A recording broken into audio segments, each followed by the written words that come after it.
Welcome. Hello, all.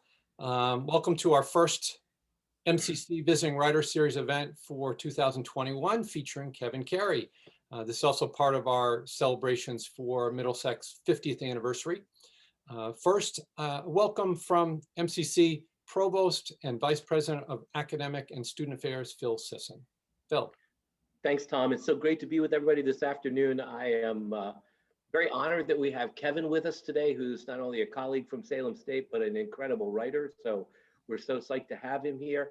Tom, I can't thank you and the team of faculty that we'll work with enough to put this series together. I think this is the kind of effort and event that has kept us all sane during this pandemic. Really have been able to contribute in this and continue the series during the pandemic, and we've needed it greatly. So I'm glad everyone could be with us. It's great to see some of the student names are beginning to be familiar over the course of the year in terms of people that are revisiting the series. So welcome back, and I'm psyched that we get a chance to spend some time with Kevin today. So thank you all for attending. Thank you, Phil. Great. Thank you, Provost Sisson. I'm Tom Laughlin, and I teach in the creative writing program here at Middlesex Community College. Again, welcome to our first MCC Visiting Writer Series event of 2021. I'm excited to finally have Kevin Carey with us today, and I appreciate him being flexible in this virtual environment. First, some housekeeping notes. Virtual readings are a bit different than live readings on campus, but we hope that this environment is allowing some more students, faculty, staff, alums, and community members to join us who may not have been able to show up in person if this was an in-person reading held in our regular semesters. Your microphones were muted upon entry, and we ask that you please keep your microphones muted during the reading and during the question and answer session when you're not asking a question. It's a bit different in-person readings for our writer today, so please, if you can light up the chat when you like what you hear today. You can also use visual reactions when you like what you hear. There'll be opportunity for questions after the reading during the question and answer period. We'll be allowing people to unmute at that time. For those new to Zoom, the mute button should be at the bottom left of your screen, and the chat function and reactions option should open up with buttons on the bottom of your screen. If you have technical issues, please send a chat message to Daniela Logan, who is helping me today. You can also call the MCC IT Service Desk phone line, and Daniela will post that if we haven't already in the chat. I want to thank a few people. The other creative writing program faculty members and I want to thank Steve Rossi and Shannon Carroll of the Office of Student Engagement, Dean of Liberal Arts Matthew Olson, who's here with us today, Chair of English Department Jill Keller, Director of Marketing Communications Beth Noel and her staff, the 50th Anniversary Planning Committee members, the Communications Department that helps us with recordings, and Daniela Logan of MCC's Online Learning Support Team. So I'm honored to introduce Kevin Carey today. Excuse me. Kevin Carey is a poet, fiction writer, playwright, and filmmaker. He's published 3 books of poetry, The 115 to Penn Station, Jesus Was a Homeboy, and most recently Set in Stone, all from Kevin Carey Press. Kevin's novel Murder in the Marsh was just released in October from Darkstroke Books, and his chapbook of short stories, The Beach People, was published by Redbird Chapbooks in 2014. His fiction and poetry have appeared in Red Mountain Review, Silk Road, Riptide Crime Stories by New England Writers, and elsewhere. Kevin's poems have appeared twice on National Public Radio, The Writer's Almanac, and the Academy of American Poets Poem a Day. His play, The Stand, or Sal is Dead, premiered at the Actors Studio in Newburyport in 2018, and his one-act plays have been staged at the New Works Festival in Newburyport and the New Hampshire Theater Project. His screenplay, Peter's Song, was awarded first place in the dramatic category of the Woods Hole Film Festival Screenwriting Competition in 2005, and his screenplay, Red Sky at Night, won Best Screenplay at the 2009 New Hampshire Film Festival. He's co-directed and co-produced 2 documentary films about poets. including Unburying Malcolm Miller, which premiered at the Mass Poetry Festival in 2017. And Kevin Carey is the coordinator of creative writing at Salem State University. The poet, fiction writer, and critic Alpha Michael Weaver emphasizes that in his writing, Kevin Carey, quote, shows us there is strength and fear in vulnerability. And he shows this to us in the subtle, unpretentious sharing of everyday imagery. Maria Mazziotti Gillen, poet and editor of the Patterson Literary Review, has said that, quote, by inviting the readers into his own intimate life, Kevin Carey helps us understand our own lives and yearnings. I give you Kevin Carey. Thank you, Tom, and thank you everybody associated with putting this event on today, and all of you that showed up to listen. It's a pleasure to be here, and these are strange events. I know they're not what we're used to having in person, but I'm thankful that they're keeping poetry and fiction alive during this pandemic, and hoping that there's light at the end of the tunnel, that pretty soon we'll be gathered in an auditorium somewhere together listening to someone. So I want to begin by reading a little bit from the chapbook that I published a few years ago, because it's a group of fictional snippets about Revere, Massachusetts, or a place like it. And we all know there's plenty of truth in fiction, even when it's fiction. So this kind of sets the groundwork of a place that reappears in a lot of my work. And I thought it'd be a good place to begin. These are very short, most of them little fragmented narratives. And I'm going to read the first one. This book begins with an epigram from the Iliad.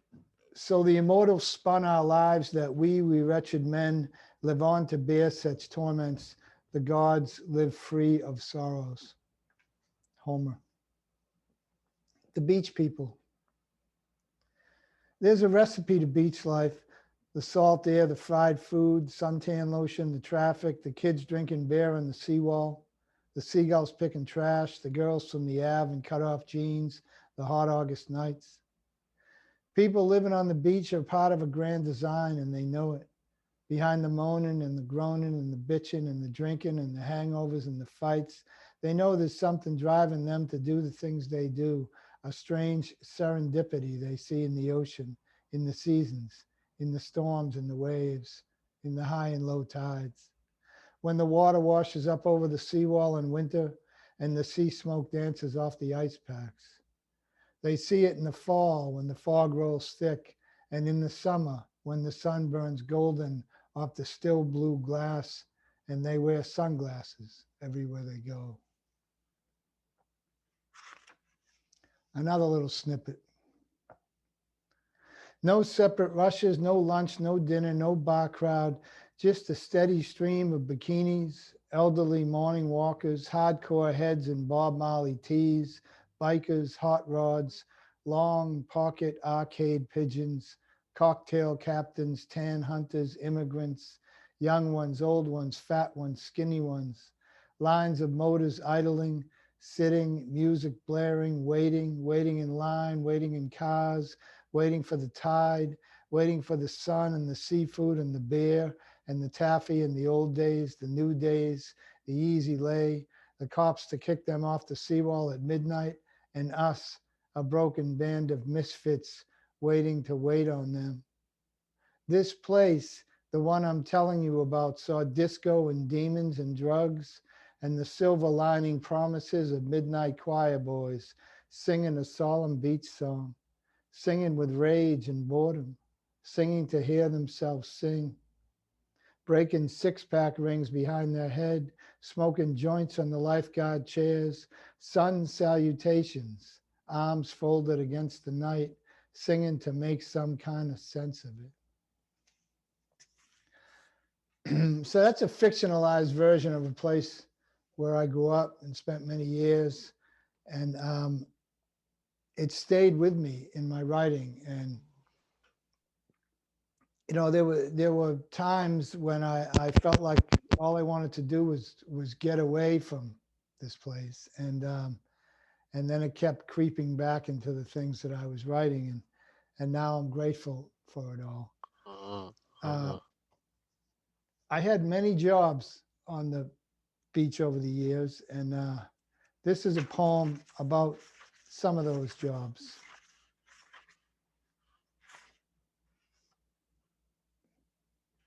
It's called The Long Line. This from a recent book called Set in Stone. A long line. I come from a long line of beachfront vendors, caramel popcorn hawkers, bartenders, fry cookers. A long line of coffee pushers, Cracker Jack stumpers, cheeseburger makers. A long line of sawdust-footed hot dog dragging, cigarette smoking, liquor swabbing drink men. I come from a long line of weary waiters thumping home after 8 hours in the box, 3 a.m. tired-eyed, half in the wrapper drink pourers.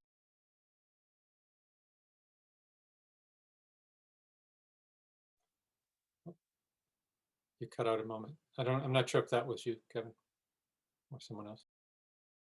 Oh, can't hear you at the moment. Oh.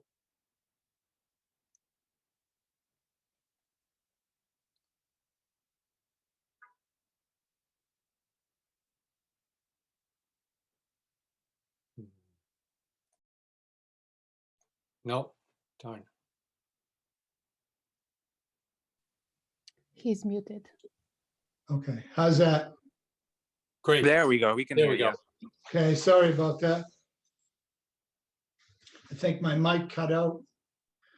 I come from a long line of weary waiters thumping home after 8 hours in the box, 3 a.m. tired-eyed, half in the wrapper drink pourers. A long line of sidewalk sweepers, cash collectors, grill scrapers, counter wipers, ashtray emptying, drawbox stuffing, roast beef slicing, French fry bags stacking, barroom bouncing, beach bums. Another long day, another short buck, hawk it loud and proud, friend. Long days, long nights, a long line of late day sleepers. I hear a little static in there. Is that on my end? Not sure. It was just for a brief moment, so hopefully. Okay, it doesn't- all right, just checking.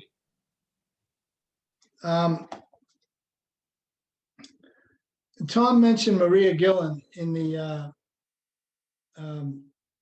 opening when he was introducing me in that nice introduction. Thank you for that. And she's been an inspiration and a friend of mine for many years. She's a staple in the New Jersey poetry scene and grew up with Allen Ginsberg.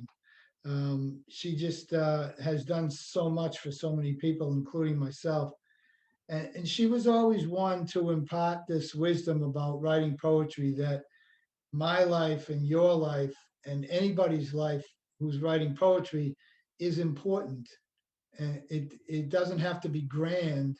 Sometimes the poetry of everyday stuff is the universal poetry. And she's inspired that in a lot of people. And I want to read an example of a poem like that came from a weekend writing retreat where we got a list of prompts and we had to go write a poem in 20 minutes and come back. And you never really have a poem finished in 20 minutes, but the idea gets going. And this was from a prompt at one of those weekends that Maria ran, which was called, the prompt was to write about the weird kid in grammar school. And so I did that.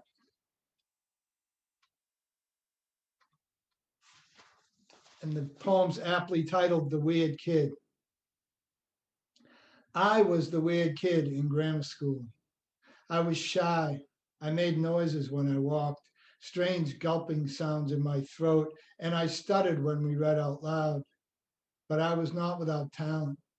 I could roll my stomach like a belly dancer, a big hit in the coat room closet. I used to do it while singing, "My baby does the hanky panky." And I could make myself turn red by holding my breath. On good days, I got closer to a deep purple. Sharon Malfitano, the class president, sat behind me. She had an election poster of Dracula saying, "All I want is your vote." Sometimes during a test or when we were drawing, I would turn around and stop breathing and tighten the muscles in my neck, and quickly my white Irish skin would turn the shade of a radish, and she'd smile, and eventually, if I held it long enough, she'd start laughing at me. I guess you could say I had a way with the ladies. That was from a book called Jesus Was a Homeboy. It's kind of hard to see that title, but that's the type of thing that Maria inspired in people. Or write about those memories, those places, those oddities, those things that take us back, right? And one of those things that stayed with me over the years was my love of basketball. I played a lot of basketball as a young person, and I ended up coaching basketball for 19 years later in life. And I've always been a huge Celtics fan. And one of my heroes growing up was Bill Russell, and still one of my heroes today for a lot of reasons, not only his basketball, but his activism. And so I wrote this poem for him called The Center for Bill Russell. You were always in the middle of it, your arms stretching from one side of the lane to the other, tipping those hopeless attempts just enough to gather them and start the other way. You touched everything, your fingertips wrapped in white tape, your beard neat to a point under your chin, your hands on the shoulders of your teammates during a timeout. You were the smartest man they knew, the greatest Celtic. Teams tried everything. Some were bigger, some faster, some shooting better than you, and all you ever did was win. I heard your name at night from the radio on my bedside table, the gravel voice of Johnny Most, Russell this, Big Bill that. You were my hero. Yet, while you were winning 11 championships, someone broke into your house and defecated on your bed. And sports guys said you were not happy. You didn't sign autographs. You didn't love Boston. How could you not? I didn't know any of this then. I only pounded the ball in my backyard, making layups as if I were you, outstretched, driving to the basket, beating them any way I could.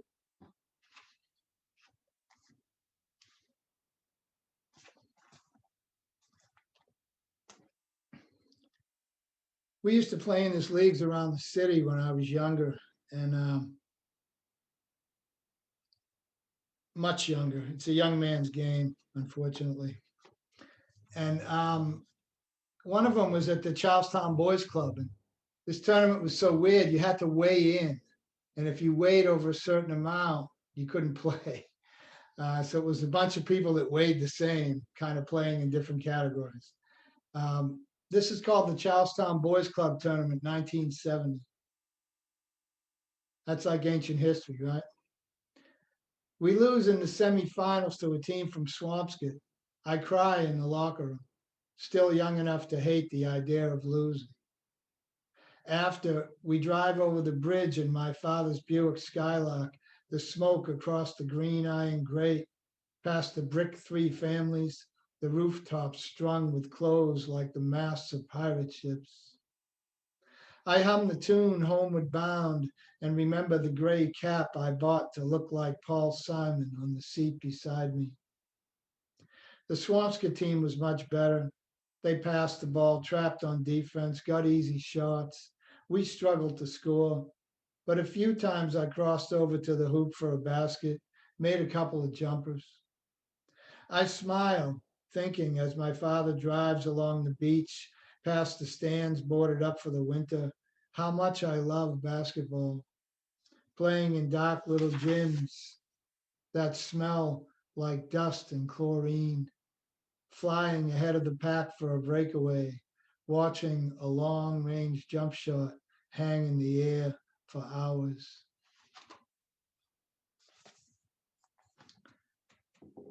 In 1989,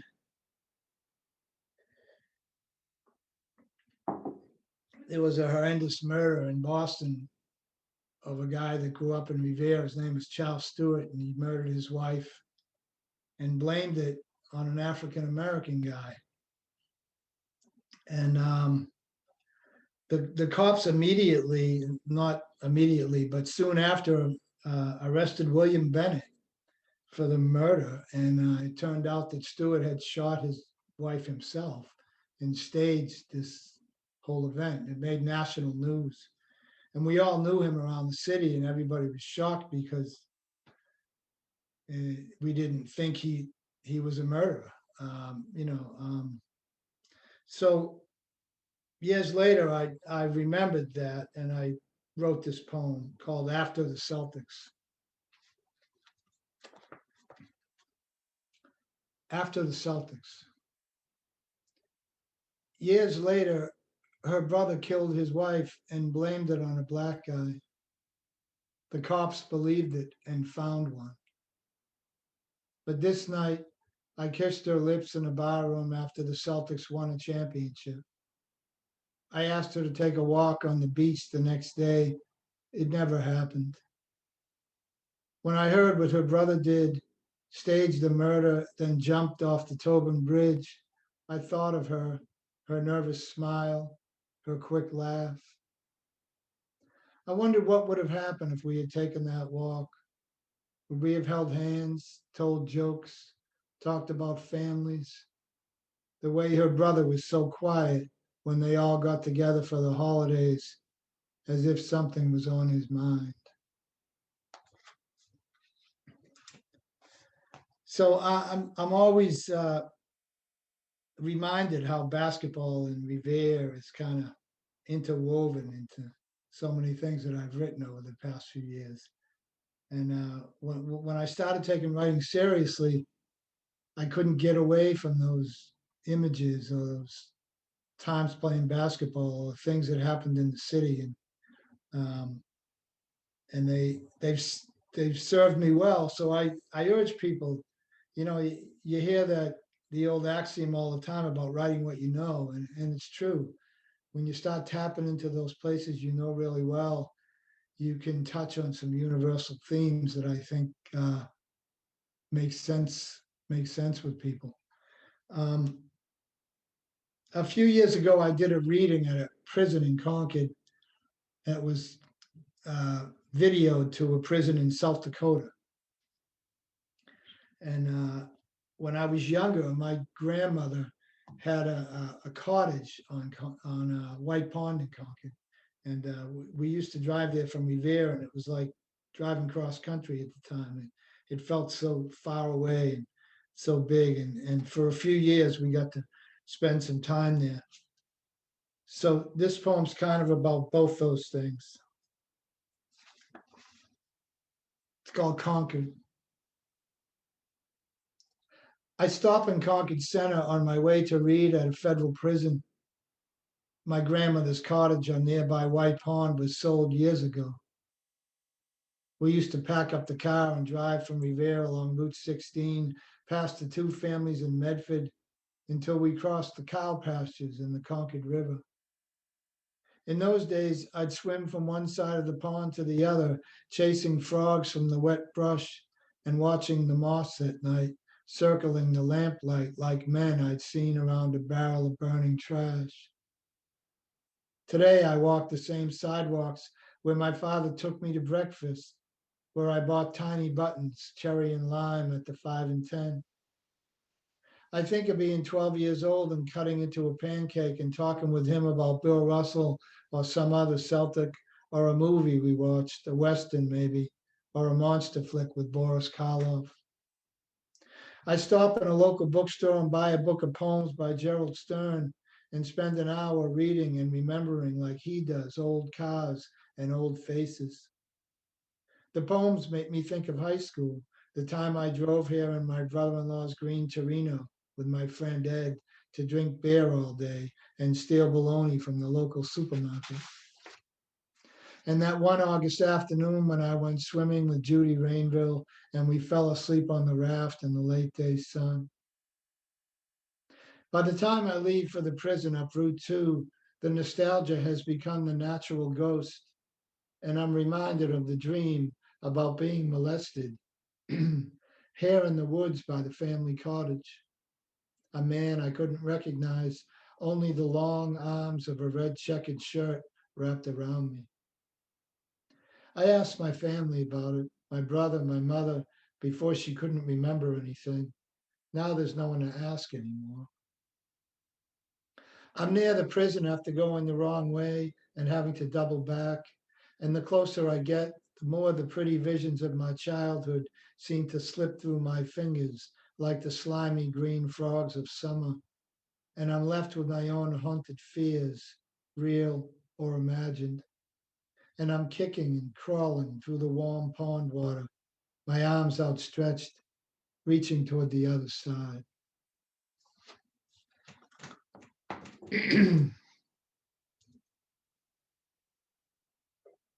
I'm going to read you one more poem, and then I'm going to read you a little fiction.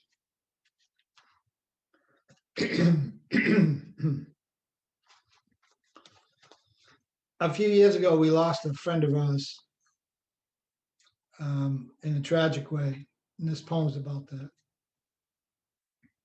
It's called The Tobin Bridge for Pam. I have friends who are afraid of crossing bridges. It panics them to drive with the world spreading out on either side of them. I know this fear. Like so many of my own, it is linked to the worst of our imagination. I have a recurring dream about driving on a suspended bridge arched with a deck over the ocean.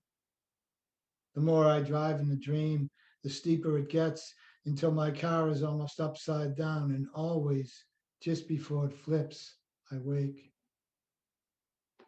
I'm reminded of that dream today, crossing the Sagamore to Cape Cod, still numb from the image back home. Our friend Pam standing against the dock and stepping into nothingness. After we heard, we lay in bed remembering as if she'd been gone for years. The trip we took to Ireland, her loaded down with shopping bags in Glengarriff, the kind way she had with our kids, her love affair with the Red Sox. My wife helped her so often over the years, and I remember getting exasperated once when I was told of another episode, not because I wasn't sympathetic, but because I was frightened. I remember thinking that could be me. We're all so close to it, aren't we? Clinging to that tenuous support, that bridge to sanity that keeps us suspended over what could be. This is how I see it. She's flying, not falling. The lights of downtown Boston are reflecting in the soft snowfall. Her eyes are closed. The hum of the traffic has faded. Her arms, like wings, lift her over the harbor. And in that moment, she knows much more than we know.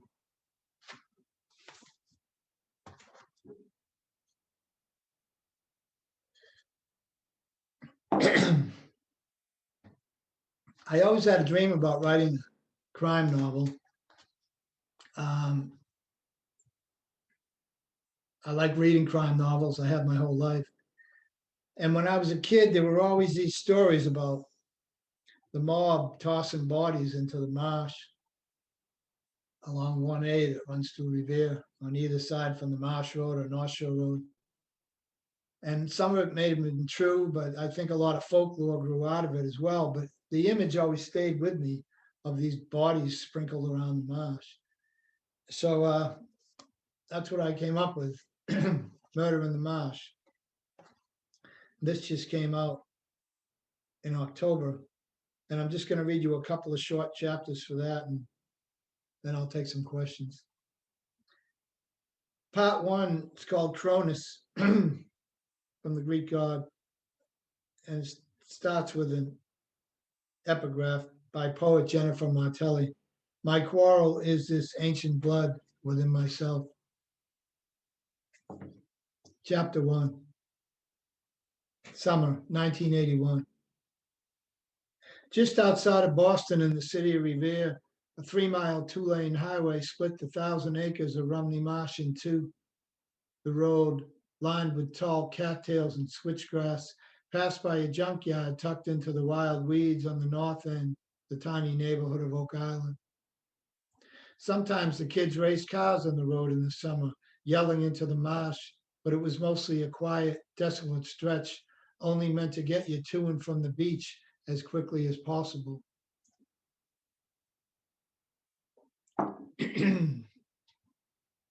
Eddie Devlin pulled his car over not far from Oak Island just as the sun was rising. He walked into the marsh alone, white high-cut sneakers, faded jeans, and a gray Celtics t-shirt he bought last spring after their 14th title, 1981 NBA champs. He was tall and a little hunched, his curly brown hair flecked with gray now since he turned 40 a few years ago, was moist from the humidity.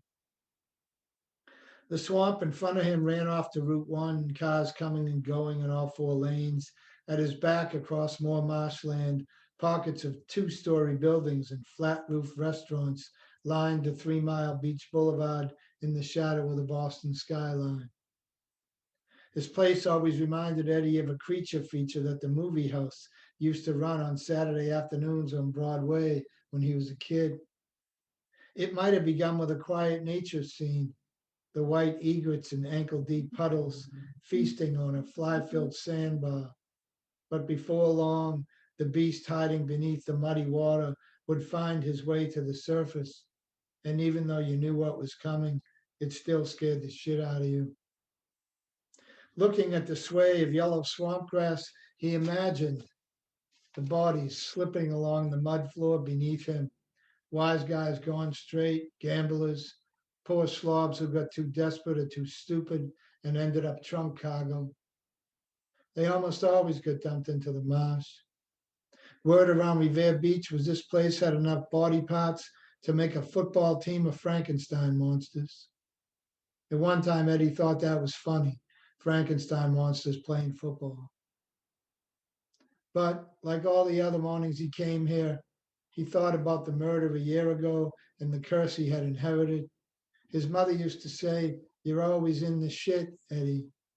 She'd laugh and crush her cigarette into a big glass bowl of crooked dead butts. She died 3 weeks after he got his patrolman's stripes. "Someday you'll be sorry," she said on her deathbed, chasing scum with a gun for a living.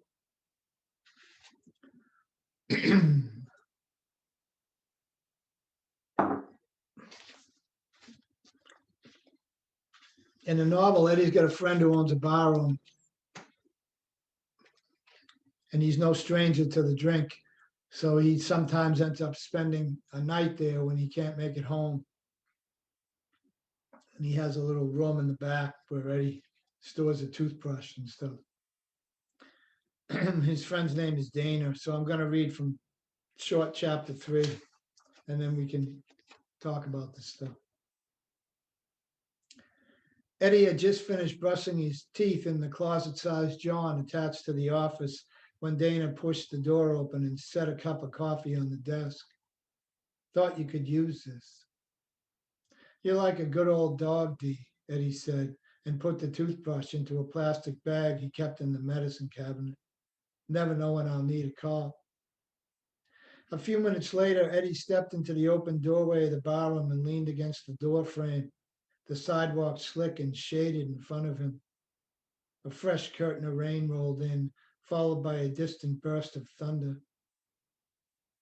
Teenagers hung on the sagging porch of a 3-family across the street, drinking from cans and plastic cups. Eddie could smell the reefer floating down with the thick bass beats of a disco song he hated. Further down North Shore Road, he saw an old man in jeans and a long-sleeved shirt waving a 12-inch wooden cross to the passing traffic. "Repent," the man yelled. "Jesus is coming." "Jesus is a homeboy," Eddie whispered.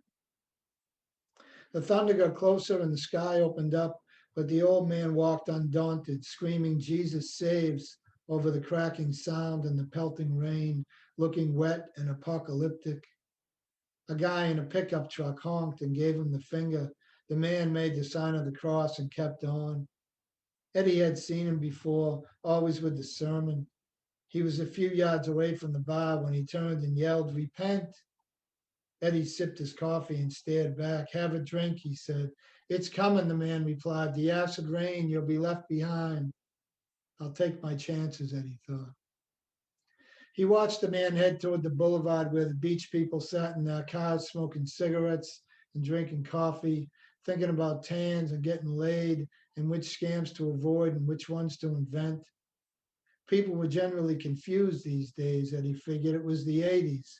Disco was hanging on, rock and roll was making a comeback. There was double-digit inflation, record unemployment, and divorce rates were up. People flocked to the dark all-night barrooms and the afternoon happy hours in this town while the government declared a war on drugs. Dana snapped him out of it and put a big hand on his shoulder. "What now, Inspector? The pups might not run in this." "Nothing, I guess," Eddie said and looked at him. "I feel like I've been doing nothing for a year, waiting to do more of nothing. Want a job here, bouncer, bartender, whatever you want." Eddie smiled. "I'm 43 years old. Who am I going to bounce?" he said. "Besides, if I didn't pay for it once in a while, it would drive you shithouse." "I suppose," Dana said and looked down the road. "Maybe the preacher needs a helper." "I could do that," Eddie said. "If God didn't strike you down for fucking with him," Dana laughed. Some joke, Eddie thought. "Think of it this way," Dana said. "You can start over for the last time, right?" "That's what sucks," Eddie said. "Whoever it was that cut that girl up a year ago," he lit a cigarette. "Whoever it was could be sucking Cuban cigars in Miami Beach for all I know. Odds are he's worm bait under the marsh somewhere with a few rounds in his chest," Dana said, and walked back inside away from the rain like a bear to his cave. "Some odds," Eddie whispered, watching the smoke curl into the gray, wet sky like a dream. So I think that's what I have prepared. If you Great. can- Listen, how about everybody? Let's unmute ourselves and maybe give it up with some appreciative noise for Kevin for a moment here. He's reaching out directly to Minor because Great stuff. Great stuff, Kevin. Thank you I so think much. I should have said that that the novel harkens back to a murder where Eddie shot a murderer in the marsh and the body slips in and disappears. That probably didn't make sense in that second read, but sorry about that. Great. Professor Carey has agreed to take questions from audience here today. It'd be great to see your face and hear your questions. So please post a brief message in chat letting us know you'd like to ask a question. We'll call on people. I'll try and keep a list and try and call on people one at a time. Then you can unmute yourself a moment and ask the question, or you can post your full question in the chat for Professor Carey if you prefer. Kevin, I'd like to start, if I could, with a question about your artistic process. I guess I'm wondering whether you could talk a little bit about your artistic process and whether that differs for a different genre, your poetry, fiction, drama, and film work. And also how and when you get pulled into different genre. I mean, I think your fiction is very poetic, but what pulls you to one genre or another? So a lot there. I wish I had a really organized answer for that question, but I don't. I just think sometimes, that's the hardest thing is figuring out how to tell the story, right? And I think a lot of my poetry is pretty narrative. It has to do with a lot of storytelling. And sometimes, I had a story that bounced around. It was the story about my dead father digging his way up from the grave and finding his way to a Christmas dinner. And it was a pretty dark, meant to be kind of strange and funny story. And I had written that as a poem, and it just never worked. I spent all this time trying to make it work as a poem, and then finally realized that I had to expand this and give it a little plot line and create a few other characters to make the story work. So, I think a lot of it is experimentation. I say, I have this idea, can I see this idea working in this format? And, something with the crime novel and some other longer pieces that I'm working on now are pretty standard formulas, to write a noir novel, and so they don't lend themselves to being written as a poem. But like you said, I do try and include some poetry in there, some poetic devices and some lists and some ways of describing scenes that I think you can still lean on some poetic devices with. Um, if someone comes to me with an idea from a movie, obviously that's a big commitment. A few years of your life that you're committing to something, and so that's a little different than the writing. But really, I think having a lot of interest is a blessing and a curse. It's like sometimes I feel like I'm not going to get anything done because I have too many oars in the water, and then other times I'm never at a loss to have something to write about. If I can't think of any more poems, I can switch over and write some fiction, or think about writing a play. So I always have a place to go creatively, and I'm thankful for that. But sometimes I have to pull myself into a project and just make myself focus because I have too many thoughts going on about too many things at the same time. Does that answer that? I went on a That's little bit. great. Sorry. No, that's Yeah. awesome. Looking at a couple questions coming in, and please let those roll or let me know. Brock, is it Killick has a question? If you can unmute yourself and ask Kevin your question. Yeah, my question is, do you get emotional when writing some of your poems? Yeah, I do. I think that some poems, like that last poem I read about a friend that if I know I'm going to read that poem in public and it's new, I have to read it a few times at home so I don't cry when I'm reading it. I think, but I think that's what I'm after, really. I think if I'm writing some poetry that's making me feel that way, then chances are someone in the audience has maybe had a similar experience. I'll just tell you a short story. This new book has the first poem I ever published in it, and I'm not sure how it made its way into the collection, other than I put it in the draft when the publisher first got it. But and I had never had a poem published. I hadn't written much poetry. And this guy I worked with on the beach died. And he was the little guy, he was a barber in Revere for years. He worked part-time at this place I was working. He was the nicest guy that I ever met. And he died, and I wrote this poem about him. And then it got published in this little pamphlet, this little magazine, and they had a reading at a bookstore in New Hampshire. So I went up, and I had never done this before, and I read that poem. And then some guy came up to me afterwards, and he was talking about how he had just lost somebody in his life, and we had this conversation, and I was like, man, this is pretty cool. Like, I wrote something that communicates to someone else, and we had a conversation about it. And I said, I want to keep doing this. This is I just really love the experience of it. So again, I'm long-winded with the answer, but I think, yes, I often get very emotional, either joy or sadness. Sometimes this book seems to be pretty sad. Some of my other books have a little more humor to them.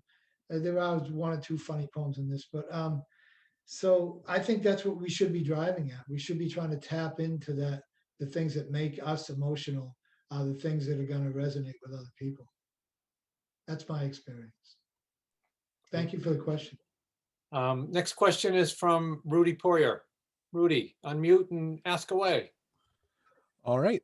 So my question, it's a couple questions, but they're basically just kind of building up to a single idea. So you can just respond to the idea. Okay. The question is, Is your favorite genre to read different from your favorite genre to write? Do you enjoy reading anything that you never would have considered writing? And have you ever written any genre that you wouldn't be interested in reading more other works of? I read a little bit of everything, you know. Occasionally I'm picking up poetry. I'll read 2 or 3 or 4 books in a row in a few days. I read crime fiction all the time. I read literary fiction.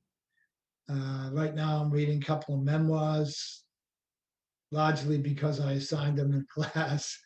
But Nick Flynn's another bullshit night in Suck City, and a memoir by Richard Hoffman called Love and Fury.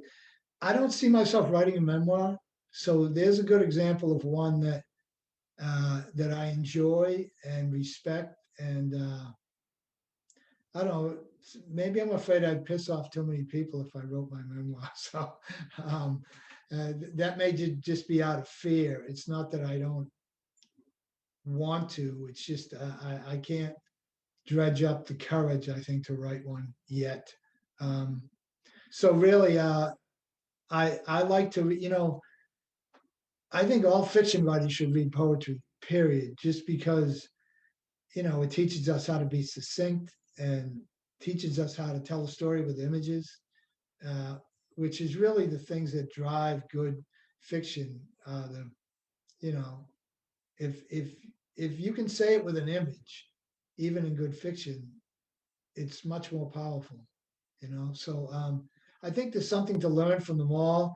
I read fiction and love to try and learn from the plot devices that go on in different fiction pieces, um, and playwriting, just plays in general, for the dialogue. Even poems with dialogue in fiction, you can learn so much from the way people speak to each other on the stage.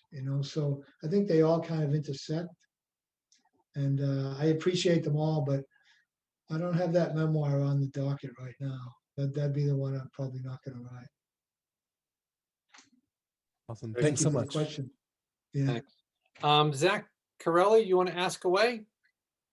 Want to unmute and ask, or you want me to read? Yeah, sure. So my question, since you write both prose and poetry, how difficult is it to mentally switch gears between the two? And on a related note, how often does your poetry leak into your prose, or your prose leak into your poetry?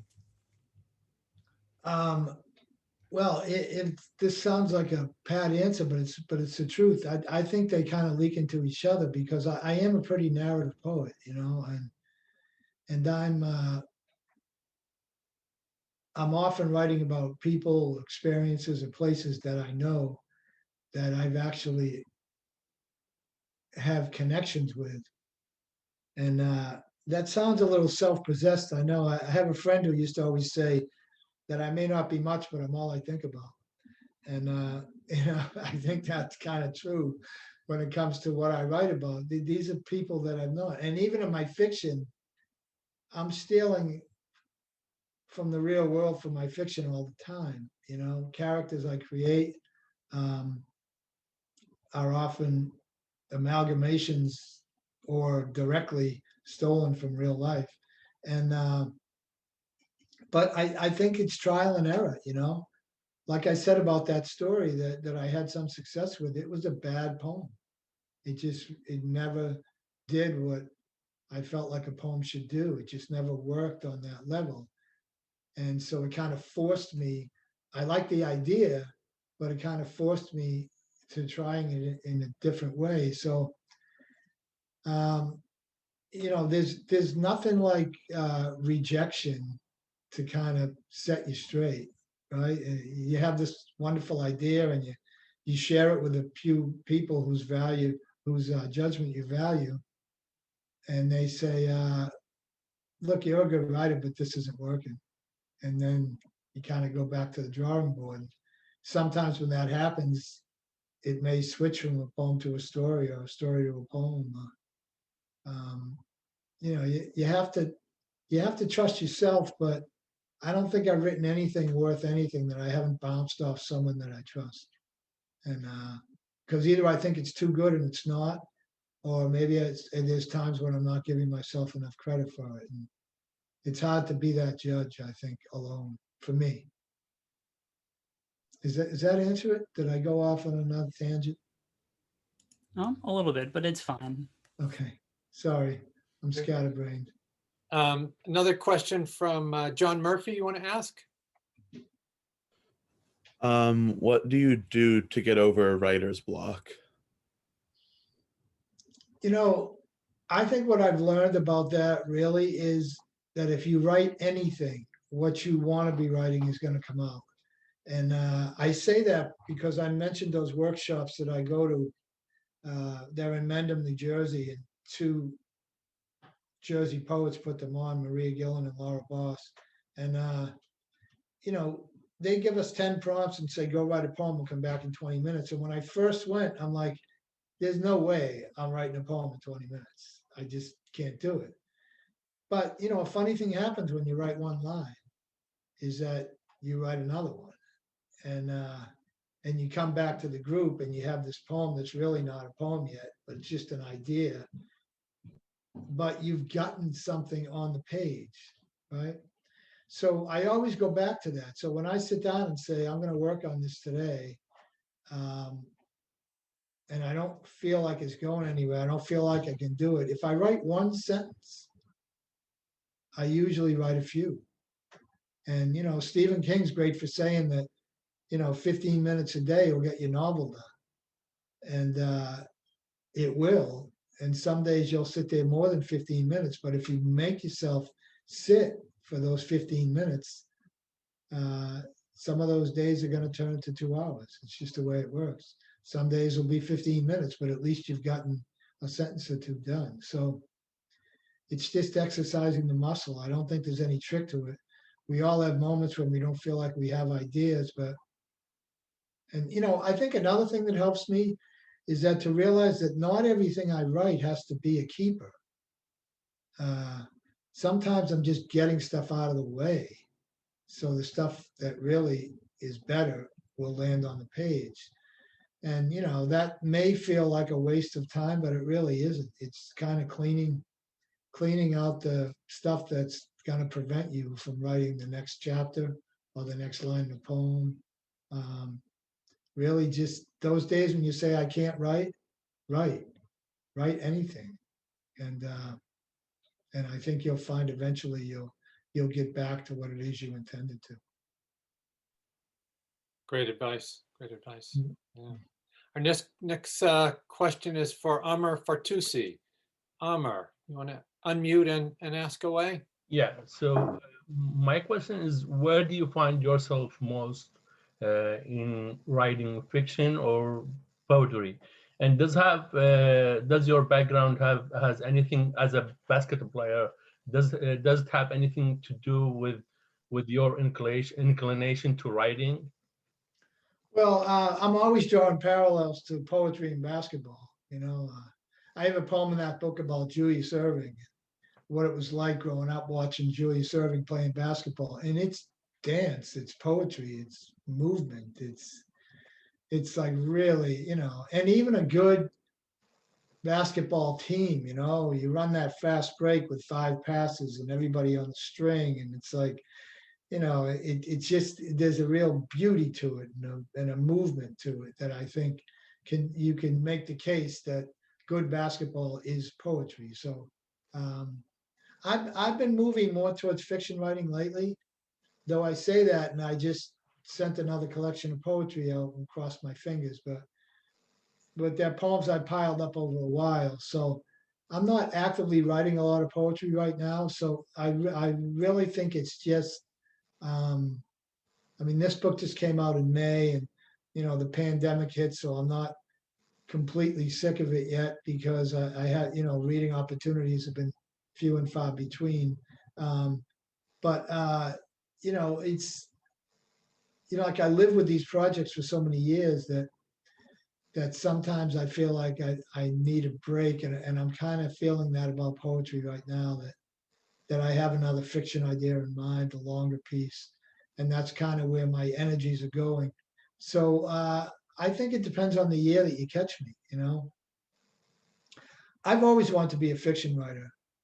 And I have written quite a bit of it over the years, but this whole poetry thing kind of took me by surprise. I started to write these narrative storytelling poems, and I was having some luck getting them published, and then I had a pile of them, and someone said that that might be a collection, and I said okay. So I was like fighting it at the same time that I ended up embracing it. I still wanted to be a fiction writer, and I think really, if you look at my poetry, there's a lot of storytelling in it, and you know, I'm not much of a form poet, not much of a rhyming poet occasionally. So I'm more about the story and the narrative, which to me holds hands with fiction. So, but that's a good question. Right now, I'd say I'm a fiction writer. Talk to me next week. I might have a few poems coming up. I don't know. Thank you for the question. Next question is from Matt Beans. Matt, how about unmuting and asking away? Yeah, my question was, so what do you do to get yourself like in the mood to write? Do you like have a snack, put on some music? Like what do you do? Both. I'm always having snacks, and I'm always having a cup of tea when I write. Um, I have a little space up in my house now since the pandemic that my son was here a few years ago, and when he left, that's become kind of a space for me. So it's nice. I feel like I can actually go somewhere. And you know, when the pandemic wasn't around, I would write a lot in coffee shops because it's lonely. You know, I mean, writing can be lonely, and I like the ambient sound and people around me, and you know, I miss that. And I would write a lot at the university in my office where people could pop in and out, and I could hear other people around me, and all that. I'm hoping we return to because I really do miss that. Music is good. Snacks are good. You know, it's and reading is good. You know, sometimes if I can't really just don't feel like I have it in me to write today, I'll read. You know, and I think they go hand in hand. If you're serious about being a writer, you have to be an avid reader. Uh, you just unconsciously soak up so much. And it's not just about vocabulary or sentence structure, but it's about ideas, you know, how somebody paints a picture on the page, how someone creates a character. All that stuff just, you know, it just fills your bank of tools, you know, to be able to write the next piece. And I read a ton, and I listen to a lot of audiobooks since the pandemic. I found myself just going for rides to get out of the house. And I think I've listened to about 15 or 20 audiobooks since the COVID started. So, you know, just to hear the cadence of the sentences and how people are saying things, especially with dialogue. So, you know, all those things. If you can't get a sentence down, pick up a book and read a few pages. Try and go back. You know, they work hand in hand. I mean, they really do. I'm wondering, I know my students are interested in publication and that sort of thing too. So wonder if you can say anything, just tips for people interested in getting their work out there. Yeah, I mean, there's a lot of places to publish now, especially a lot of online lit journals. And, you know, I would say a good place to start is a place called newpages.com. It houses hundreds of literary journals. And you can click on the journal and see what they're publishing and get information about submission dates and certain guidelines. And they always have a section too of places looking for submissions right at the moment. And it's a simple thing to do, you know. You find if you have a poem, you create a Word doc of it, um, and you a lot of these places will link to Submittable, which is an online submission site where you can fill your information in once, and then every time you submit, they'll have it. And some places charge a few dollars, most places are free. Um, and I urge you to do it. You know, here's the life of a writer, really. I could wallpaper my house with rejection slips. I mean, it's true. And if I go on my submittable page and show you the decline page versus the acceptance page, they're going to be really different, right? And it's a numbers game, and it's not so much a commentary on your writing as it is that publication and that person who read it. I know I work on 2 literary magazines, one that I'm a co-editor of and one for the university. And, you know, we make subjective decisions about what comes in. And I pass on a lot of good work. We only have so many spots. We're always thinking of how the magazine is put together and the themes of it. And so, you know, I might pass on the best poem that was submitted to me that year for a lot of other reasons. It's just, it's not, you should do it just to get rejected and say, all right, now I'm a writer, right? Because otherwise, what are you going to do? You're gonna write this stuff and stick it in the drawer and you read it to your grandkids someday. It's not. You want the interaction with other writers. You want someone to read it. And like I said, that years ago, that poem, I want someone to read it and talk to me about it. I want to have conversations like this about writing because that's what excites me. And if you're writing, I'm sure that's what excites you, right? And I would try and find a writers group because writers groups are really good for sharing, submitting information. And you know, oh, my poem got published in this, and you say, okay, what journal is that? And you look at the journal and you say, oh yeah, I write poems that are kind of like this. Maybe that's a good journal for me to submit to. There's another place called Duotrope, which is a similar place that houses submission information. But you could just do a Google search for places to submit poems or places to submit fiction.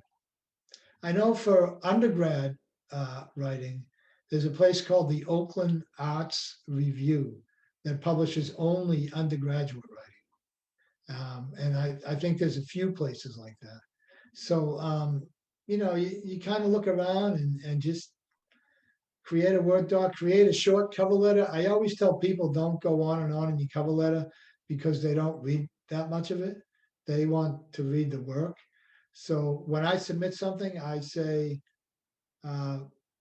enclosed is the short story, blah, blah, blah, for consideration. Thank you.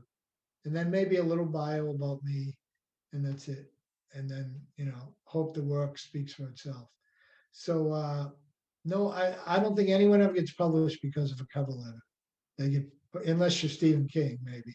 But you know, it's the work that you want them to read, and just make sure it's tight, that it's spell checked, that the grammar's good. You know, don't give them a reason not to want it.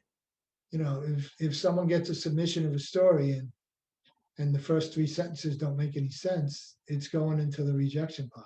So they don't have time. You know, these things have to strike them right away while they're moving on. And you know, just send them your best work, nice and clean. And when you get it back, if you do get it back rejected, look at it, see if there's anything you change.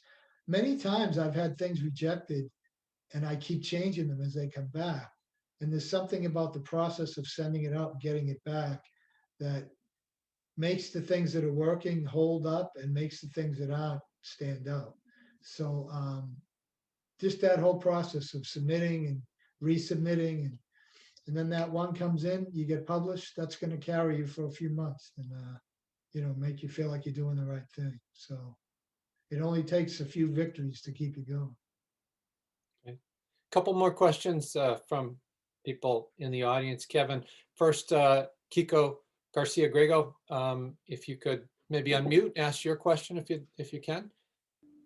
Yeah, I was just wondering, do you ever abandon ideas? And if you do, how long does it usually take you to just kind of realize something isn't working? Do you try and salvage what you've put in? Like if you've put in All the 70%? time, man. Yeah, I'm always trying to salvage stuff that should have been thrown away. Um, I don't throw anything out though. I mean, I have stories that are so old. I'm like, someday I'm gonna figure out how to make this work. Um, I just keep them in case. I don't know. That's a great question because I really should just toss some stuff out. It's just not good. And but there's something about it. There's a scene in it, or there's a few lines in it, and I always feel like that I'm going to be able to, manipulate those into something that's publishable. But um, I have gotten better about not spending a lot of time on them. I just keep them in a file with all my other junk, and I don't know. Maybe I'm hoping that on their own they'll grow into a good story, but so far it hasn't happened. But that's a good question. Yes, I do, and I probably shouldn't, but I am who I am.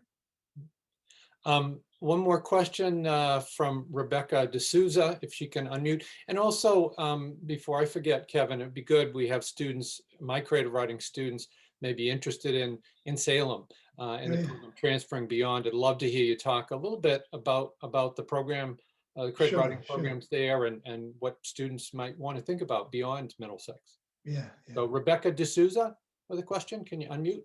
Yeah, my question is, when and how did you know that you wanted to be a professional writer? Late in life for me, really. I had done a lot of other things. I had a million different jobs. I was in the film and video industrial business for a while. I was a fry cook and a bartender, and I didn't know what I was doing. I was all over the place. And then I had two little kids, and I started taking creative writing classes at Salem State just because of my friend and I, friend of mine and I had these ideas to write a script, um, and then I took so many classes. Someone said you might as well get a degree, and so I got a master's degree. And then when I got that, I realized what I really wanted was an MFA, and so I went and got that. And that's really when I got serious. Um, I was fortunate when I went to get that MFA. I had a lot of writing that I brought to that program and just ran around and bugged people to read stuff. And I think that's really where it took off. I had the inclination probably around, in my 30s, but I wrote sparingly. I wasn't taking it seriously. I wrote occasionally, and I didn't really do a lot with my writing. But once I got those degrees, I became serious about trying to publish. And so, it happened for me late in life. If you're all thinking about it now, you got a heads up on the game, really. I wish I was serious about it when I'm assuming ages in the room. So not everybody's young, I assume, but for the people that are young,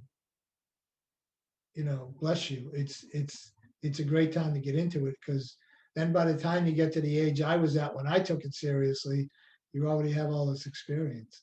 So it can happen overnight. You say to yourself, I want to be a writer, and you start reading and writing the way that a writer would, which means doing the work, right? It's work, but it pays off.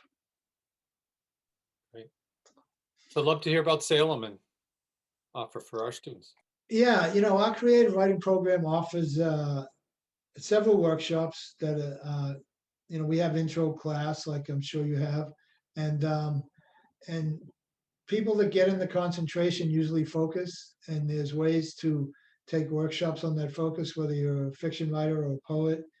And then there's the opportunity for those who are accepted in the creative writing concentration to work on a thesis project, sort of a chapbook of their work, whether it be fiction or nonfiction or a play.